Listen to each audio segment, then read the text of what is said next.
चलो तुम्हारा कंफ्यूजन दूर करते हैं, तो हम समझाते हैं कि भाई exactly call by value and call by reference में डिफरेंस क्या होता है। तो देखो, अगर लेट्स से तुमने एक सिंपल सा वेरिएबल बनाया है a इक्वल्स टू 10 और उसके बाद तुमने एक फंक्शन बनाया है चेंज वैल्यू करके, और इसके अंदर नम जा रहा है, फिर नम को हम चेंज कर रहे हैं, तो टेक्निकली हम वैल्यू को ही चेंज कर रहे हैं बेसिकली। ठीक है, अब अगर इस फंक्शन के अंदर मैंने a को भेजा तो a नम बन गया एंड नम को हम कर रहे हैं चेंज। तो क्या जो एक्चुअल हमारे पास a है वो चेंज होगा?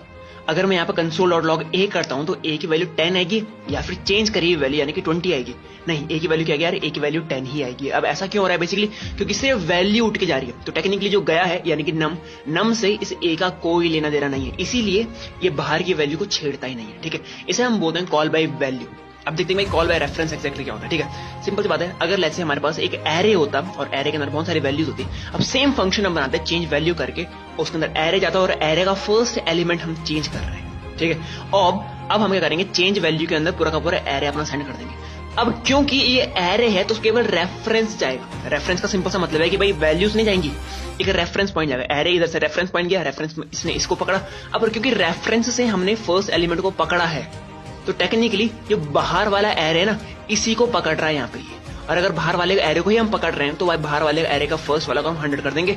और अब अगर लेट्स से मैं कंसोल डॉट लॉग ARR कर दूंगा तो हमारे पास एक नई वैल्यूज आएंगी। क्या आएंगी? 100, 20, 30 वगैरह वगैरह। क्यों? कि रेफरेंस से हमने बाहर वाला एरे ही पकड़ा है।